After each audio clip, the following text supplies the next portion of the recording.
嘿，大家伙早喽！3月14号，星期二，今天是我这个周期的第2个训练日。今天计划的是轻松跑有氧，因为昨天跑了一个1小时30分的半程马拉松嘛，对吧？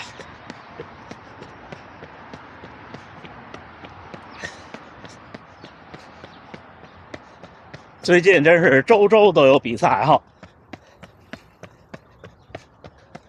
今天接着跟大家伙聊比赛的事儿，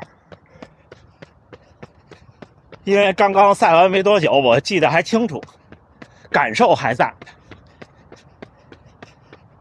同时，这周末无锡的参赛的小伙伴们可以从我这儿看看有没有可以借鉴和吸取的教训。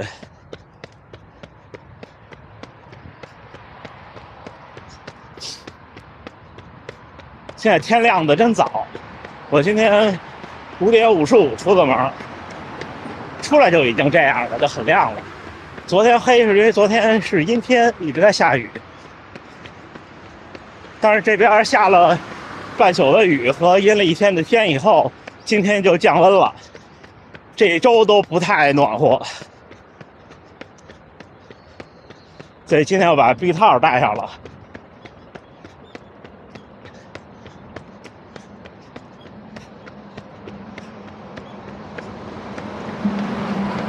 但是还是穿个短裤看，因为不太打算再换回长裤了，除非降温降得厉害。因为就算气温低了，它也不是冬天那感觉了。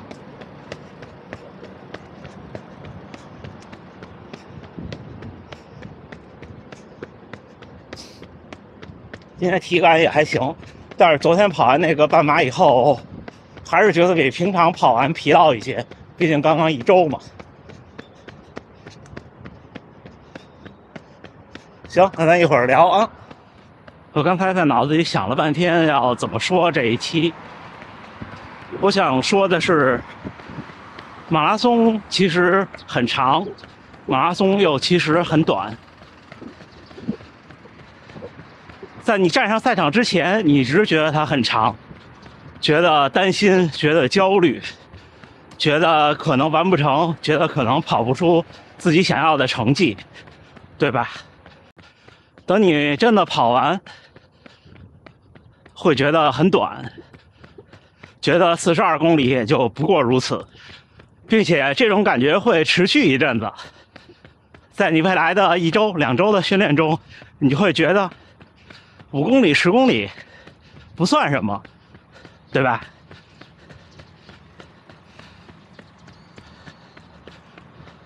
说说比赛中的一些小的经验，还有小的心理经验和生理经验，对吧？我看小多小伙伴说拿水在水站，确实啊，水站拿水是有难度的，尤其是你的速度在4分钟每公里以内的时候，真的有难度的。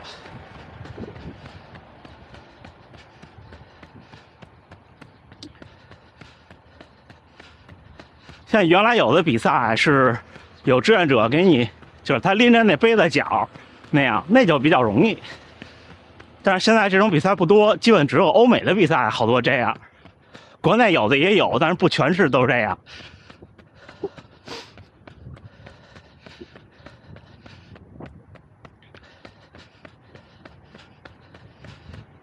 拿水的时候你不能迎着它这样去撞，你得就这样，胳膊有一个卸力。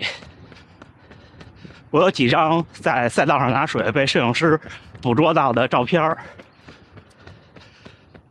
照都挺不错的。就是你拿着手得往后甩一下，你不用怕甩这一下把水全洒掉，因为你想啊，你甩的时候是杯子底基本上是斜垂直于地面的，对吧？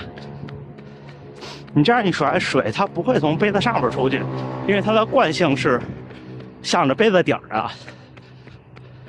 然后你再缓缓的端起来就行了，会洒一点，但是不会很严重。你也不用担心饮料洒到腿上粘或者怎么样。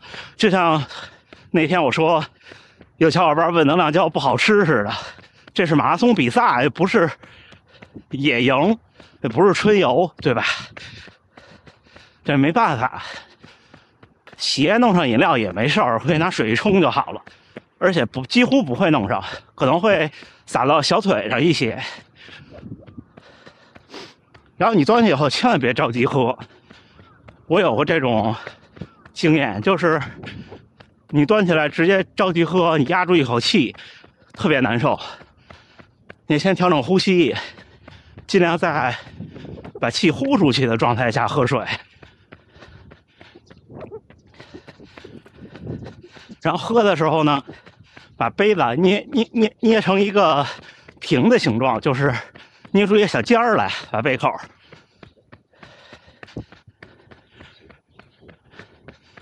然后往嘴里灌，也别太多一口。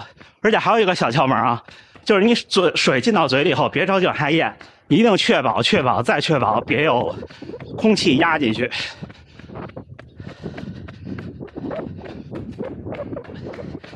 这样一般都没有问题。但是进水站是会影响节奏，主要是影响呼吸。因为我刚才说了好多，其实大家注意到都是呼吸，对吧？你可能这口水喝完以后，你会呼吸急促那么10几下，这正常啊。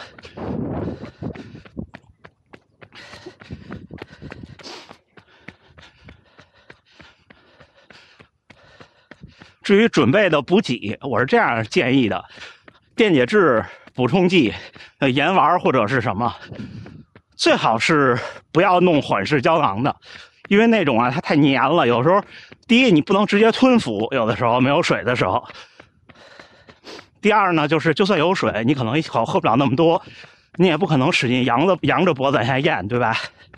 它有可能粘到食道上或者粘到嗓子上。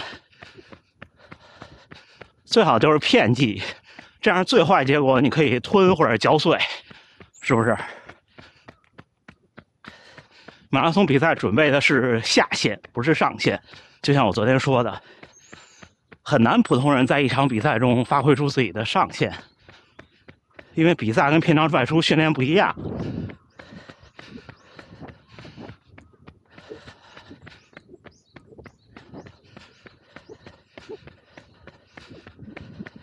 然后就是心理上的小窍门，这我之前也说过几次。你觉得马拉松很长，是你觉得它是42公里，是你觉得你平常不跑42公里。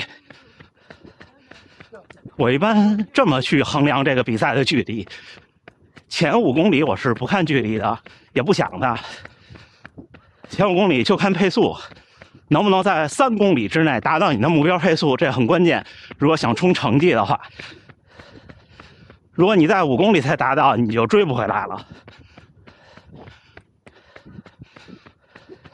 而且一般比赛你充分准备，做好饮食，第一个10公里是没有什么疲劳感的。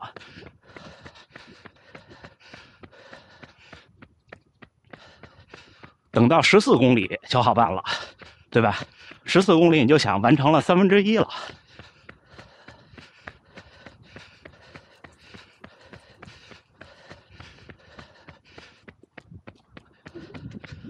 这时候你想1/3其实是个挺大的数了，是不是？然后到了20公里，你想也完成半程了，你千万别想着说还有1公里才半程呢。21公里的时候就淡化它，或者你再刺激一下自己。之后21到30啊会比较平静，因为这时候你会跟自己身体上的不适做一些斗争。这时候把注意力集中在自己的动作的经济性上。这儿多说一句，就是马拉松比赛中啊，任何刻意的动作都是没有意义的。第一，你不可能保持42公里；第二，如果能保持42公里，它给你带来的损失是巨大的。所以什么故意的抬腿、故意的后撩等等都没有必要。包括我之前说过的要主动纠正的一些跑姿，比方说摆臂或者是八字脚这些，到比赛的时候就不要刻意控制了，这些都是平时的功夫。比赛讲究的就是实用，这就跟打仗一样。20到30公里这10公里会比较难受，就是还没到最后拼搏那一下，但是你已经累了。不过到了28、9公里，你要这样想，马上就30了，真正的马拉松就开始了。到了30公里，心态就好了，因为你这样刺激自己。你说，真正的马拉松拼的就是最后这12公里，看谁能顶下来，看谁能比谁快，对吧？不管是业余的还是专业的，不管是专业运动员跟其他同场竞技的对手竞争，还是你自己和自己最好成绩竞争，几乎都是在最后这10公里。我一般是到了30公里和32公里都会这样振奋一下自己，之后其实就很短了。这就是我说的马拉松其实很短，虽然最后的几公里很难受，但是你会觉得最后几公里很短，因为你过了32，一眨眼就35了。到35，你就会想，哎，还有5公里就能发朋友圈了。但是其实是还有7公里，你心里明白的，但是你要这样想。然后之后37、8公里，你想着就要跑完了，对不对？基本上8到12分钟2公里，大多数跑者覆盖的配速范围。跑马拉松，那你12分钟之后就40公里了。到40公里，不管您累不累、抽不抽筋儿，什么成绩你都不害怕了，就是这样。不过最后10公里有要注意的就是，任何多余的腿部的力量都不要用，因为一个弄不好就抽筋儿了。